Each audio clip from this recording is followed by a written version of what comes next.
तृप्त हो जाएंगे। नाई बोले महाराज क्षमा करें, सारा भोजन खा गए, इन 2.5 तुलसी पत्तों से क्या होगा? जवाब दिया जाओ लेकर के जाइए। जैसे ही नाई ठाकुर ने 2.5 पत्ती तुलसी की दी और जीव उन्होंने खाया, तृप्त हो गया। मैया बोली लाला तुम जा बताओ, तुमने तो भोजन का खाया है। अब धीरे से मैया ने बैठाओ, बैठ जाओ बेटा। सो बैठ गए। अब मैया बोली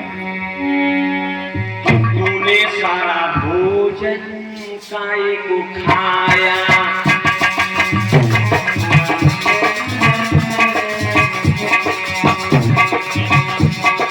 तूने सारा भोजन काय को खाया,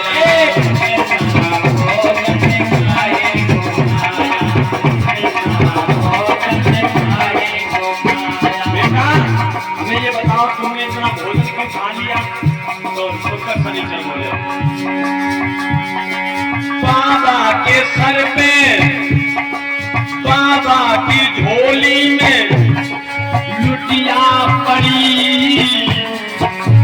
बाबा की झोली में एक लोटा पड़ा था, तो हमने देखा उसमें कुछ खाने की व्यवस्था थी। हमने सोचा भूख लगेगी तो हमने खा लिया, लेकिन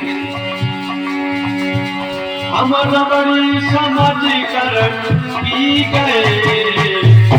उसमें बात भी हमने सोचा रबड़ी है, और मैया तो मुझको माफ करना, गलती मारे से हो गई। मैया तो माफ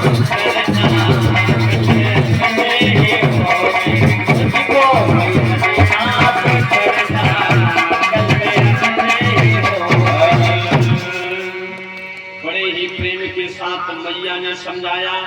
श्री सुखदेव जी बोले मेरे महाराज इस प्रकार भोजन व्यवस्था हुई।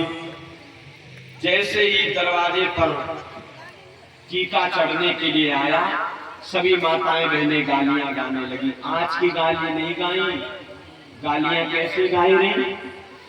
कोई कोई दांत निकारे 6 फुट के, औकाओ की नाक सरग में, रंग बरसे गो आ राम रंग बरसे गो, रंग बरसे कछु अमृत बरसे, और बरसे कस्तूरी राम रंग बरसे गो आ राम रंग बरसे गो।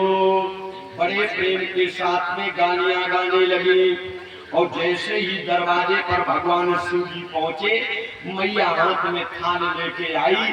जो दूल्हा को भेष देखो, मैया के हाथ से आरती की थाल छूट गई। मैया रोने लगी। देव ऋषि नारद जी को बुलवाया और जवाब दिया नारद तुमने मेरे साथ में छल किया। अरे ऐसे बूढ़े दूल्हे के साथ भला मेरी बेटी विवाही जाएगी, इससे तो अच्छा है मैं कुएं में कूद के मर जाऊं। बोले बाप। नारद जी बोले मैया अगर बिटिया 21 है तो दूल्हा 19 है। बोले 19? 80 साल को दोपहरा लग रहा हो, तुम कह रहे 19? और क्या बोले?